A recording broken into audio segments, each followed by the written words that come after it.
여러분 안녕하십니까? 팡팡 터지는 바이블 시간이 돌아왔습니다. 오늘 이제 전기예언서 7번째 시간이고요. 사무엘상 4장을 다루겠어요. 그래서 1절 상반절은 뭐 3장 쪽으로 넘어가는 거고요. 그래서 4장 1절 하반절부터 22절까지인데요. 우리가 이제 그 이스라엘 사람들하고 블레셋 사람들하고 싸운 얘기를 하는 거죠. 거기서 뭐 이제 여러분들 잘 아시다시피 홈리와 비느하스가 참전했다가 하나님의 궤, 법궤도 다 뺏기고 대패한 얘기가 나옵니다. 그래서 배경 얘기를 먼저 조금 잠깐 설명을 드리고요. 그리고 나서 이제 그 의미는 뭐 한 가지인 것 같은데 그걸 여러분과 함께 생각을 하도록 하겠습니다. 우선 이제 이스라엘이 그 블레셋과 싸웠는데 블레셋이 누구냐 어떤 사람이냐 하는 거에 대해서 의문들이 굉장히 많으세요.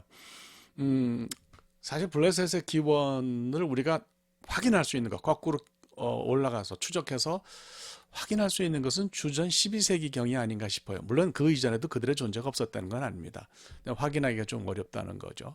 그래서 이 사람들의 해양 민족인데요. 어디서 왔는지 좀 기원이 불분명합니다. 하여간 에게해에서 이 사람들이 활동을 하다가 그 지중해 동쪽으로 이제 이동을 했죠. 그래서 애굽 원래는 이제 이 사람들이 그 애굽하고 전쟁을 해서 애굽을 점령하려고 했어요. 그래서 주전 1117년에 그 람세스 3세하고 그 애굽 앞바다에서 이집트 앞바다에서 대해전을 벌입니다. 이건 뭐 역사에 기록되어 있는 해전인데 거기서 이제 졌죠. 그래가지고 그 꿩 대신 뭐 닭이라고 그 가나안의 지중해 가나안 남서쪽 그 해안에 이제 정착을 하게 돼요.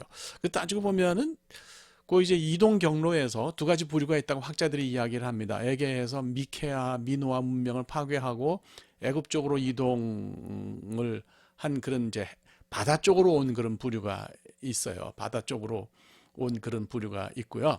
그다음에 해로로 온 그런 부류가 있어요. 그래서 뭐 어쨌거나 이들이 그 가나안에 정착해서는 5개 도시, 서남해 안에 5개 도시를 형성을 하고, 글쎄 한때는 뭐 전성기 때 이 철기 문명을 독점하고서 가나안 전체에 위세를 떨쳤다 이렇게 말씀을 드려도 될 것 같습니다. 말씀드린 것처럼 블레셋의 기원에 대해서는 단순히 뭐 12세기부터 있었다 이렇게 말하기는 어려워요. 그 이전에 그들의 존재가 좀 불투명한 것뿐이에요. 갑자기 역사 속으로 쑥 들어왔다 이렇게 보는 것이 맞는 것 같습니다. 성경의 기록을 보면 이스라엘 백성들이 출애굽해서 가나안에 들어왔을 때 이미 블레셋이 거기 자리 잡고 있었다고 보는 게 맞고요. 여호수아서 13장 3절 읽어보면 가자, 아스돗, 아스글론, 가드 그리고 이제 에크론까지 이제 다 이렇게 점령을 해서 단단하게 그 자기들의 삶의 거점을 만들고 있었다 이렇게 볼 수가 있죠. 이스라엘 백성이 이제 블레셋 사람들 땅도 많이 받았는데 범죄해가지고 그 블레셋 사람들을 통제하기는커녕 거꾸로 통제를 당했죠. 그래서 단지파, 우리가 삼손이 단지파였죠. 이 단지파가 바로 블레셋 땅 그 근처 어간을 그 저희 땅으로 받았는데 이 사람들이 블레셋 사람들을 당연히지 못하고 저 북쪽으로 올라가서 그 갈릴리 위쪽에 그 라이스라고 하는 데를 점령하고 거기 이름을 단이라고 붙였어요. 그러니까 그때로부터 이제 단은 하나님 명령에 불순종한 그런 지파가 되는 거죠. 그래서 요한계시록까지 내려오면 단은 없어집니다. 사실 단 지파는 주전 721년에 아수르가 북왕국을 멸망시키면서 그 단 지파의 땅도 같이 멸망이 됐어요. 그래서 이제 그때부터는 그 단이 역사 속에서 사라졌다 이렇게 뭐 말씀을 드릴 수가 있는데 어쨌든 뭐 그 얘기는 조금 끼어들어서 했습니다. 가나안에서 이 사사 시대로부터 그 이스라엘 왕국 초기까지 블레셋이 이스라엘 백성들의 가장 그 커다란 적이었어요. 그래서 이제 이들의 전성기는 주전 한 1150년부터 1000년까지 그 말씀드린 것처럼 철기 문화를 독점했어요. 그러니까 당연하기가 굉장히 어려웠겠죠. 오늘 이제 그 사무엘상 4장에서는 이스라엘과 블레셋이 충돌해가지고 결국 이스라엘이 이제 대패합니다. 나중에 이게 이어져가지고 사울까지 길보아 전투에서 이들에게 이제 죽임을 당하는 것을 우리가 볼 수 있잖아요. 뭐 어쨌든 이런 역사가 있는 거죠. 오늘 그 사무엘상 4장을 읽으면서 느끼는 것은 드디어 이스라엘이 몰락하는구나. 그러니까 이스라엘이 몰락했다기보다도 이스라엘의 한 시대가 몰락했다, 저물었다. 뭐 계속해서 지난 시간부터 말씀을 드리지만은 그것이 뭐 확실히 그림으로 눈에 잡히듯이 확실히 보이는 부분이라고 말씀을 드립니다. 사사시대 말기에 이르러서 엘리는 뭐 몸이 뭐 이제는 늙고 비대하고 해가지고 전쟁에 참여하지 못하고 그 두 아들이 처음부터 전쟁에 참여한 것은 아니지만 어쨌든 그 전쟁에 블레셋과의 전쟁에 참여를 했어요. 그래서 이스라엘은 에벤에셀의 진을 치고 또 블레셋 사람은 아벡의 진을 치고 해가지고 이제 충돌을 했는데 이스라엘이 지니까 이제 그 법궤를 동원을 했죠. 전쟁 하나님께 달려 있고 하나님이 법궤에 앉아 계시니까 그러니까 이제 하나님의 존재라고 하는 것이 하나님의 그 임재라고 하는 것이 법궤 어떤 성격이잖아요. 그래서 이제 법궤를 모시고 전쟁에 참여했는데 결과적으로는 패착이었죠. 그래서 이제 전쟁에서 대패했어요. 법궤도 빼앗겼죠.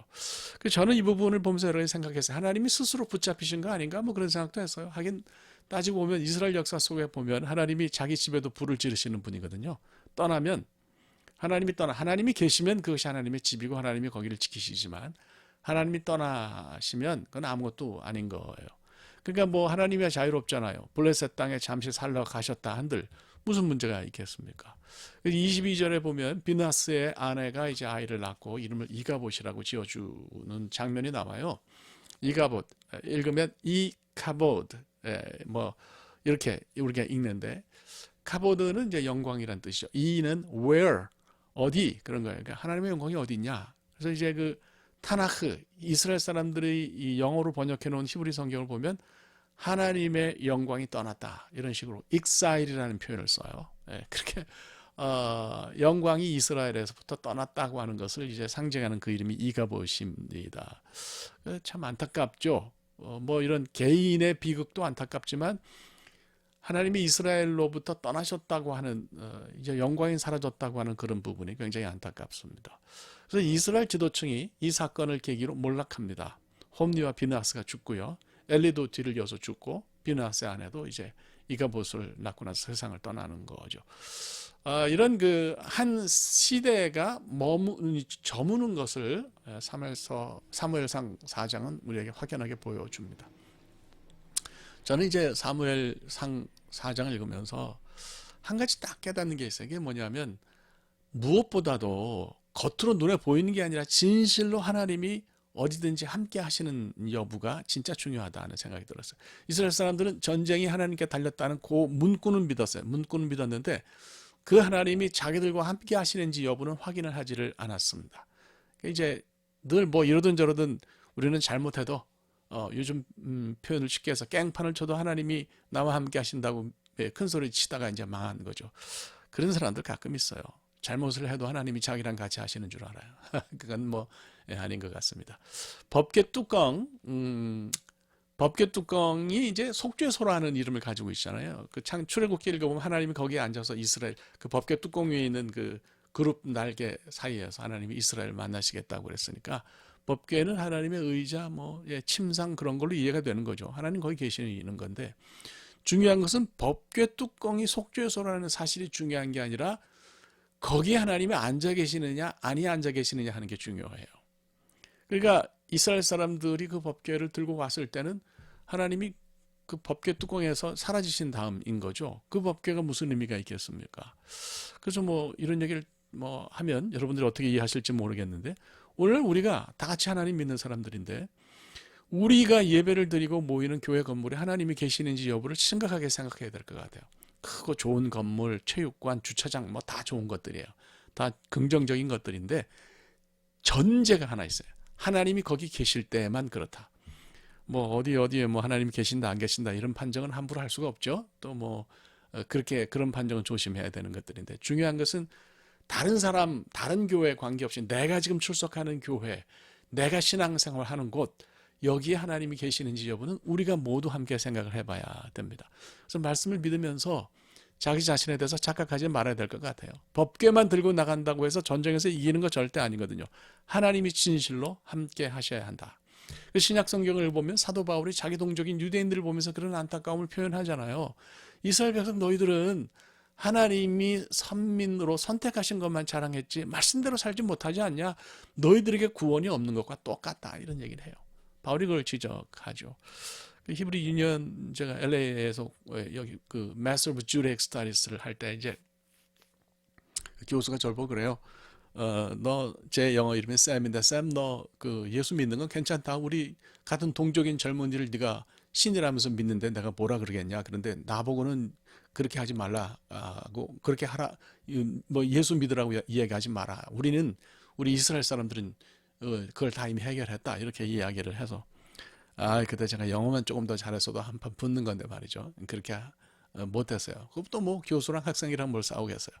자, 뭐 이건 정말 문제인 거예요. 그죠? 내가 그렇다고 착각하는 거, 내가 선민이라고 착각하는 거, 내가 하나님 잘 믿으니까 하나님 나와 어떤 상황에서든지 함께 하실 거라고 착각하는 건 금물입니다. 정리를 할까요? 하나님이 진실로 함께 하셔야 삶의 의미가 생기는 거예요. 하나님이 없는 기독교도 있을 수 있다. 좀 무서운 얘기죠. 네, 생각해야 하는 때가 왔어요. 그래서 하나님은 진실로 하나님을 잘 믿는 그런 한 영혼을 찾으신다고 그렇게 믿습니다. 오늘 본 말씀을 통해서 그거 하나 깨달으면 좋을 것 같아요. 예, 오늘 여기까지 하겠습니다. 고맙습니다.